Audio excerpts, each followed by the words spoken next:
कड़ी मेहनत ही सफलता की कुंजी है, चाहे वो जिम में हो या किताबों में।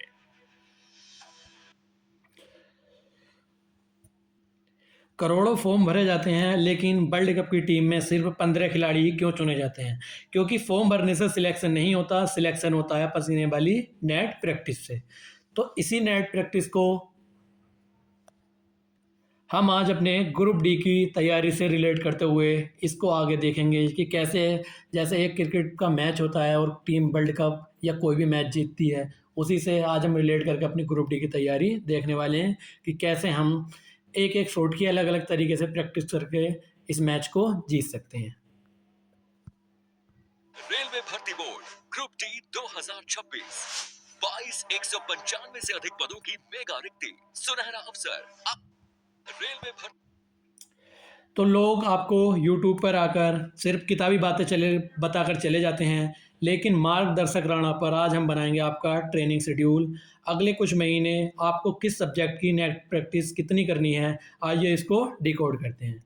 सबसे पहले हम देखते हैं, जिस तरह कप्तान पिच की जांच कर रहे हैं, उसी तरह हमें सिलेबस और पीवाईक्यू का विश्लेषण करना होगा।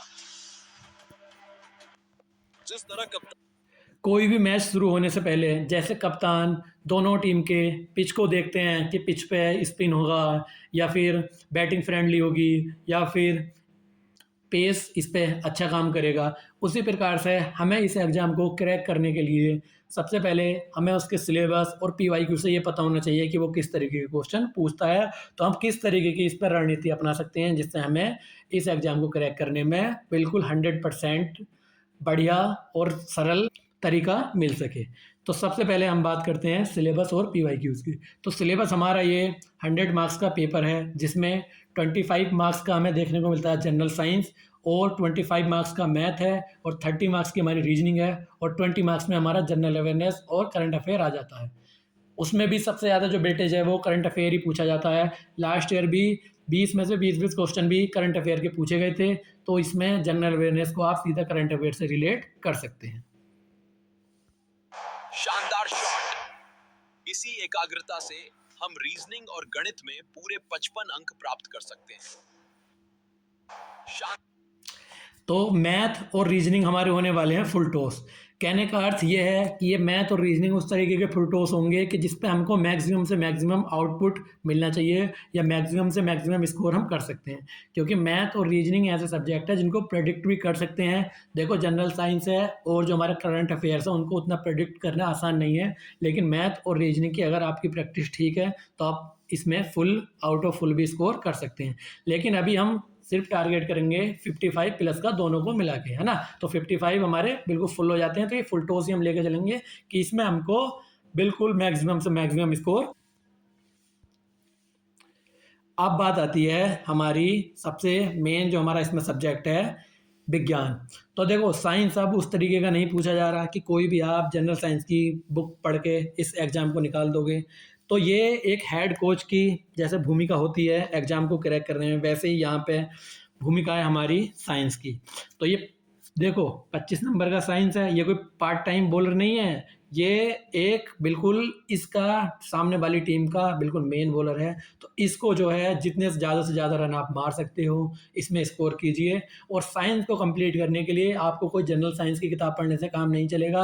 अब कॉन्सेप्चुअल क्वेश्चन पूछे जाते हैं तो क्लास 9th और क्लास 10th की एनसीईआरटी हमको लाइन बाई लाइन पढ़नी है। अभी हमारे पास टाइम भी है, मैं मान के चलता हूँ अभी 2 से ढाई महीने पूरे हैं हमारे पास। तो इसको क्लास 9th और 10th की एनसीईआरटी हमको पूरी तरीके से पढ़नी है, कॉन्सेप्ट भी पढ़ने हैं और हमें न्यूमेरिकल्स भी उसके करने हैं, है ना। तो साइंस ये एक सामने वाली टीम का सबसे मेन बॉलर है, तो इसको हमें अच्छे से इसकी धुलाई करनी है और इससे जितने से ज़्यादा हो सके रन निकालने हैं।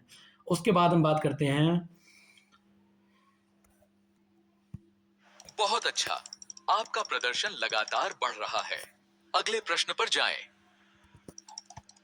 बहुत अब हम मैच खेलने से पहले, जो हमारा फाइनल मैच खेलने से पहले हम देखेंगे वार्म अप मैचेस को।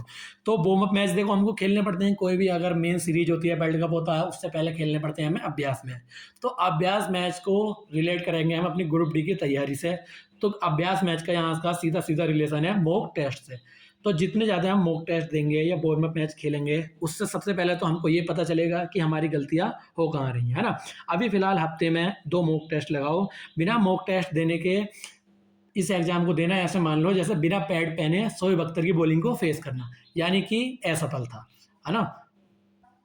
तो मॉक टेस्ट हमें देने हैं हफ्ते में 2 और उनको एनालिसिस करना है। एनालिसिस का मतलब ये है कि जैसे खिलाड़ी आउट होने के बाद जाकर देखता है कि मैं किस बॉल पे आउट हुआ, कहाँ पे मेरी कमी रही है, सेम टू सेम हमको मॉक टेस्ट में देखना है, किस क्वेश्चन में मैं फँसा, किस जो क्वेश्चन में मैं गलती नहीं कर सकता था। अब ये सब बातें अगर आपने एग्जीक्यूट की तो आपको जो रिजल्ट देखने को मिलेगा वो है ये रिजल्ट, है ना? Winning movement. आप अगर मैंने जितनी भी अभी तक पीछे 4 से 5 बातें बताई हैं, इनको पूरी तरीके से फ़ॉलो करोगे तो आपको बिल्कुल जैसे यहाँ पे इंडिया ने मैच विन किया है, आप भी विन करोगे और आपको भी विन करने से कोई नहीं रोक सकता। देखो ये एक टी20 मैच है, तो इसको टेस्ट ना लें, हमें यहाँ पे पीएचडी नहीं करनी है, हमें अपना काम का पढ़ के इस एग्ज़ाम को क्लियर करना है और एग्ज़ाम को क्लियर करके यहाँ से अपनी नौकरी लेकर साफ निकल जाना है ना? तो अगर ये स्ट्रेटजी आपको समझ आई हो और इससे आपको ज़रा सी भी हेल्प हुई हो, तो कृपया करके हमारे चैनल को सब्सक्राइब कीजिए और वीडियो के कमेंट में बताइए कि मैं ये वाला ग्रुप डी 2026 का एग्ज़ाम को क्रैक करने के लिए पूरी तरह तैयार हूँ। कमेंट कीजिए आई एम इन और सही दिशा में तैयारी करने के लिए हमारे चैनल मार्गदर्शन राणा को सब्सक्राइब करना मत भूलिए। मिलते हैं अगले ट्रेनिंग सेशन में। Bye bye.